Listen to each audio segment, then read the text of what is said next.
Okay, this is the lecture video for MAT 1100. We're in lesson 4.1 in your lessons note packet. And in this section, we're going to take a look at inductive and deductive reasoning. We begin with an example. And in this example, it describes a tourist who visited Key West and met a number of people from the Keys who were all relaxed and laid back. The tourist concluded that all people living in Key West were relaxed and laid back. This conclusion was reached by what we call inductive reasoning.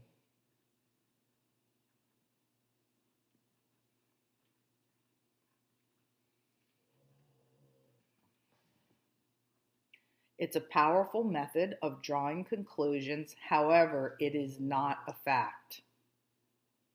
And as we come down here, I want to get you familiar with the kind of terminology that's related to inductive reasoning. The conclusion that one reaches through inductive reasoning is called a conjecture.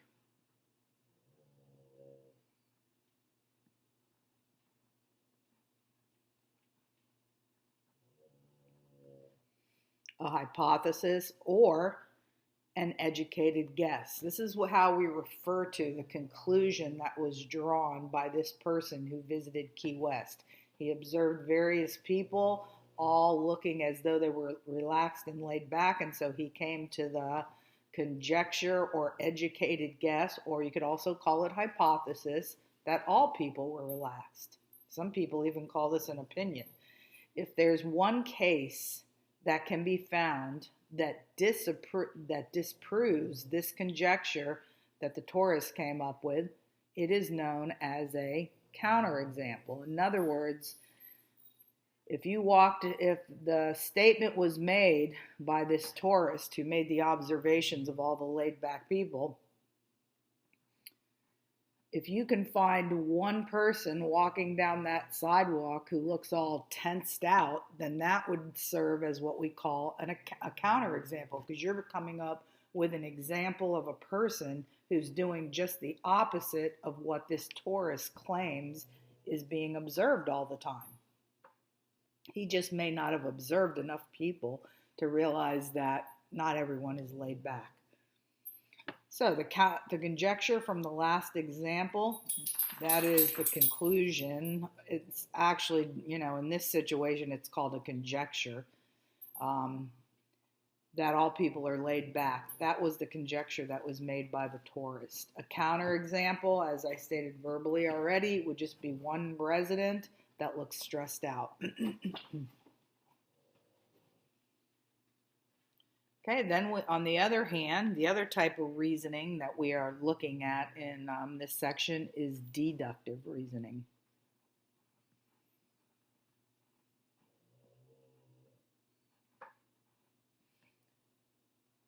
And that's the process of proving a specific conclusion from one or more premises, from one or more premise statements.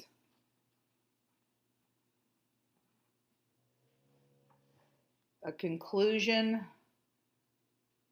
that is proved true by deductive reasoning is called a valid argument.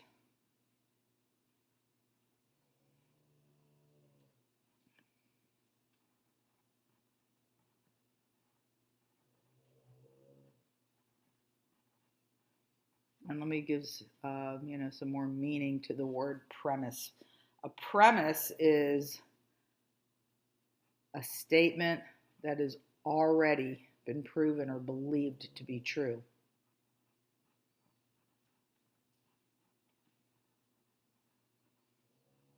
So we take a group of or several true statements, or what we call premises, and we use that to reach a conclusion when we're doing deductive reasoning. Okay, so for example, here is just one case that serves as an example for deductive reasoning. The syllabus states that any final average, let's just say you are reading a syllabus that says this, that any final average between 80 and 90% will result in a B.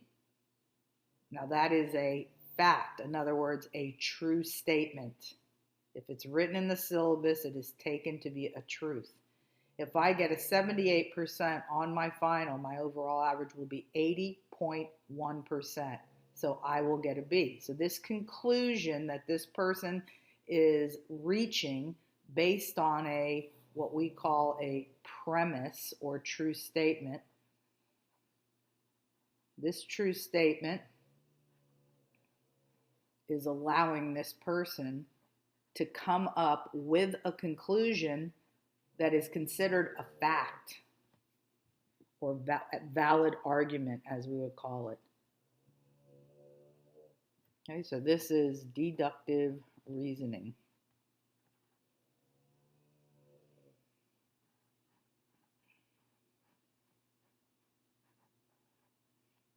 And you can add that word up here as well. Okay, so deductive reasoning is a process of proving a specific conclusion from one or more true statements, or what we call premises.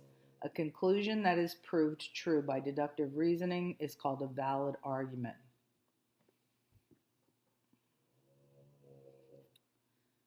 Although we're talking about a specific person's grade, the conclusion that the person will get a B is based on a general rule or true statement. All scores in the 80s do earn a B.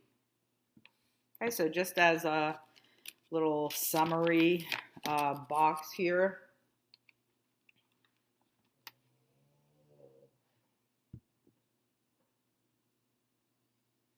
Okay, so we have the category of inductive reason and deductive reasoning.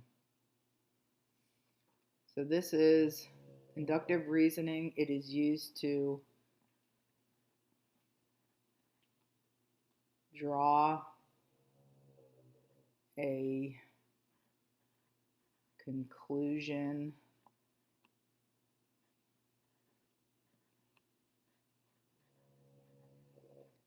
that is considered nothing more than a educated guess.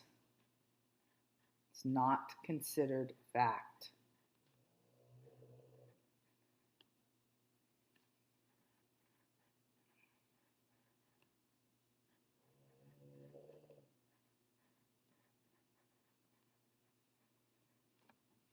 The conclusion is referred to as a conjecture. Can the conclusion, if it's reached by inductive reasoning, can it be disproved? Yes. By coming up or by providing a counterexample.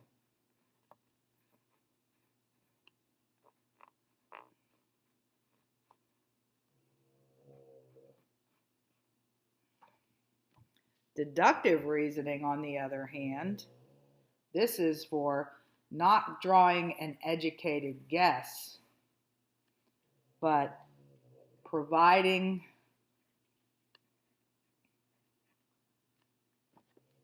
let me write it this way. Drawing a conclusion that is considered fact.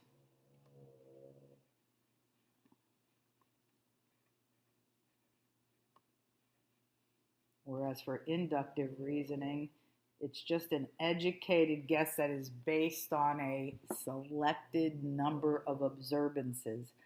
And those observances may not have included all cases, and therefore it's just an educated guess. Drawing a conclusion that is considered fact. Considered to be a fact. The conclusion in this case is called a valid argument.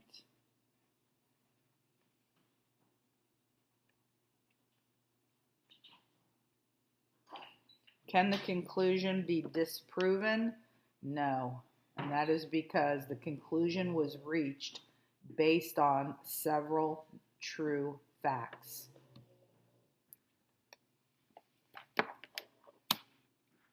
Okay, on the next page,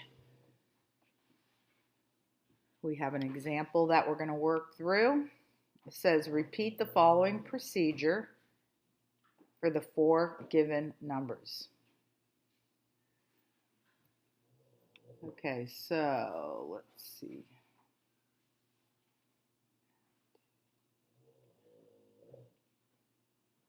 Okay, these are the steps that we're going to be doing. We're going to be adding 2, tripling the result, subtracting 3, and then dividing by 3. Okay, I'm going to give you a number to start with. Let's say that that number is 5. And I could have given you any number.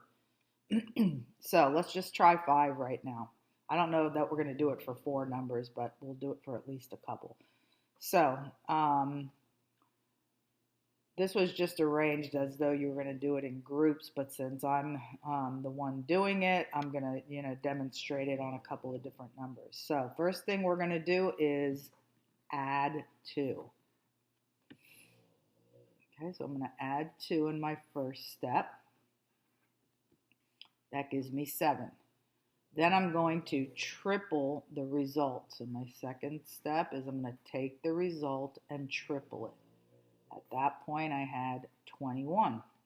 Then the next step is that I'm going to subtract 3. So in my third step, I'm going to take the 21 and subtract 3. That will give me 18 at that point. Next step, I'm going to divide by 3. So this is my fourth step. I'm going to take 18 and I'm going to divide by 3, which will give me 6. Next thing I'm going to do is subtract the original number from the result that I now have. So for my fifth step, I'm going to take 6. I'm going to subtract the original number that I started you with, which was this 5.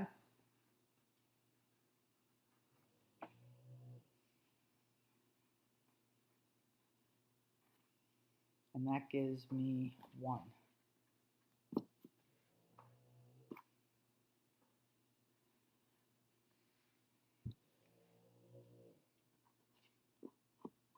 Okay.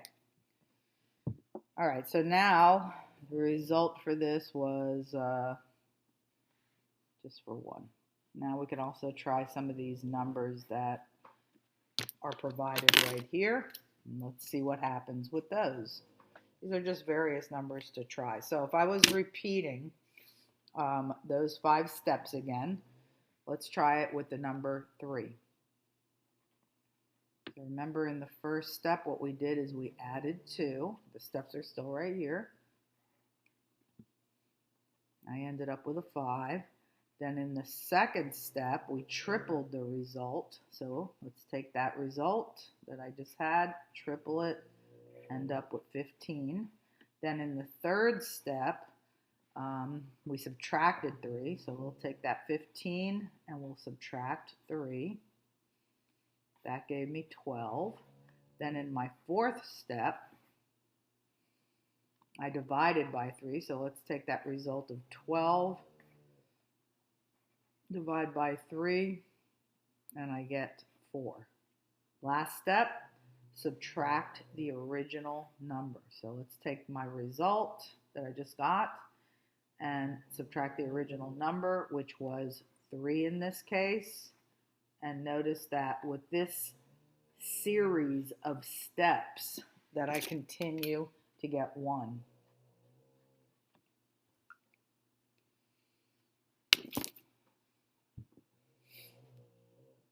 And if you did it to this number, it doesn't matter what number, these were just suggested numbers to try it on, you would get the same answer over and over again. So the result was 1. When I used a 5, the result was 1. I'll just put that here.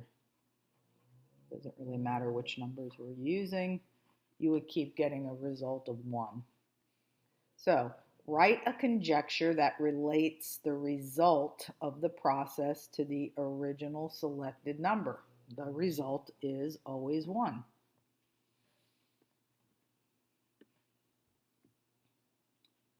Okay, represent the original number as n.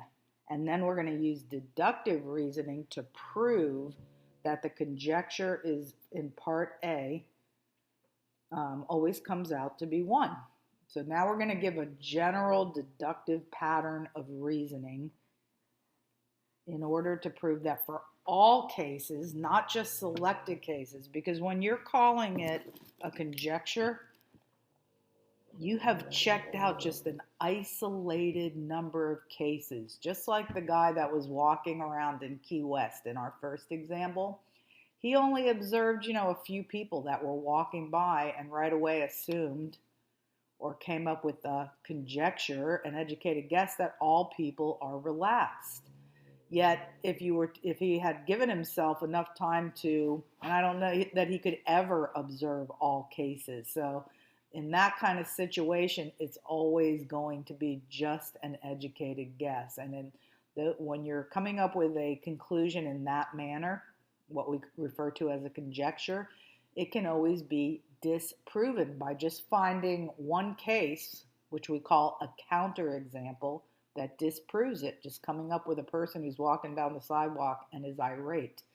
When you can go beyond the conjecture state, like right now, we've just tried a couple of numbers. Who knows if every single number would actually result in a 1 by performing these 5 steps. Yet if I did want to prove that it is true for all cases, then it becomes deductive reasoning. It becomes a conclusion based on facts. So the way that you can prove that this does work and it results in a 1 for all cases, every single case, is by using a variable. And that is why they're telling you, instead of just picking a specific number to start with, just start with n. It represents all numbers. Okay, so represent the original number as n. So remember, the first step that we did is we took our original number and we added 2. We're going to do the same 5 steps that we did on specific numbers, but now using n. So it would be n plus 2. Okay, now we can't actually combine those because one's a variable and one's a number, but we can continue to do these steps. Triple the result. So we can take this result and we can triple it. See, we're using algebra now. And so this will be 3n plus 6, because when you have a parenthesis, if you want to distribute this 3, in other words, multiply it, triple it, you have to distribute. So we distributed the 3 to the n. In other words, we multiplied 3 times n. And we also distribute the 3 to the 2. Multiplying 3 times 2, we get 6. So that's our result right now. We're going to take that result and subtract 3. That was the next step that we did when we were just doing it on numbers rather than using variables. We're going to subtract 3. So now we get 3n, putting these two numbers together, that would be 3. So this is our result right now, and we're going to take that result and now do this. Take this result. Next step is to divide by 3. When you're dividing an expression like what you see on the top that contains more than one term, then each one of those terms gets divided by 3. So to take all of this and divide by 3 is the same thing as taking each term individually and dividing by 3.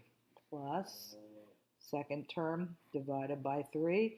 That would end up with the 3's canceling and getting an n.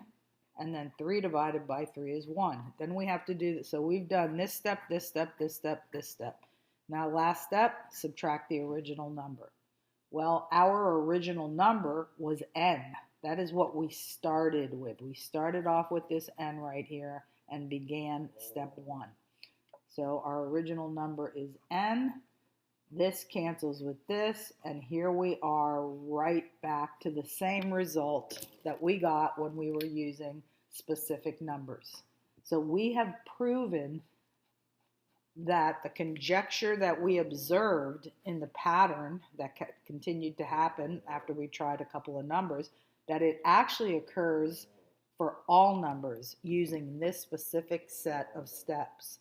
So at that point, we have used deductive reasoning to prove that the conjecture is actually true.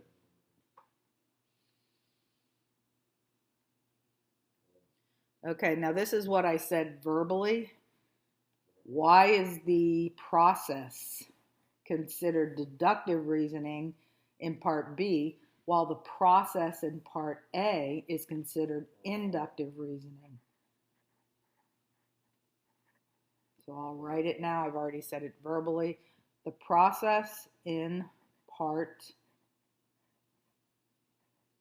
A is considered inductive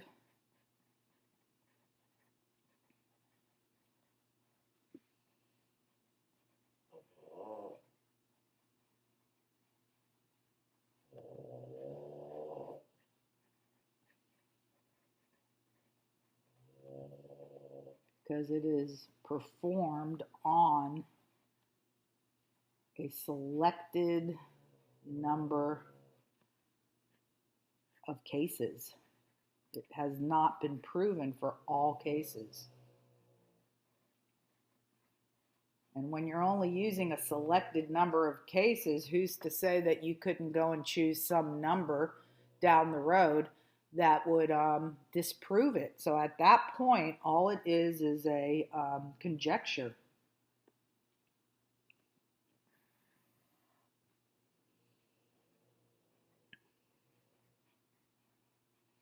But once you prove that it is true for all cases, that makes it deductive reasoning. And we did so by using just a variable that represents all numbers and still getting the same conclusion. So proving that the same set of steps results in a 1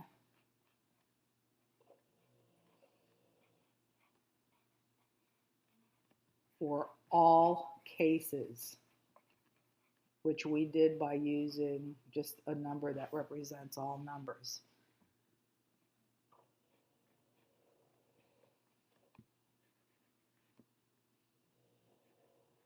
Then we refer,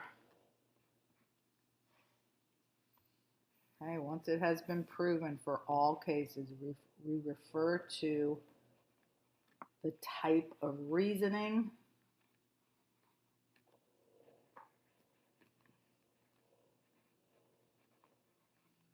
as deductive.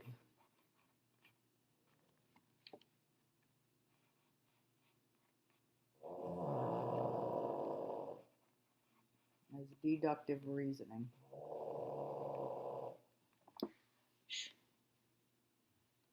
Sorry, puppy dog is snoring in the background. So that concludes just a little presentation on the difference between inductive and deductive reasoning.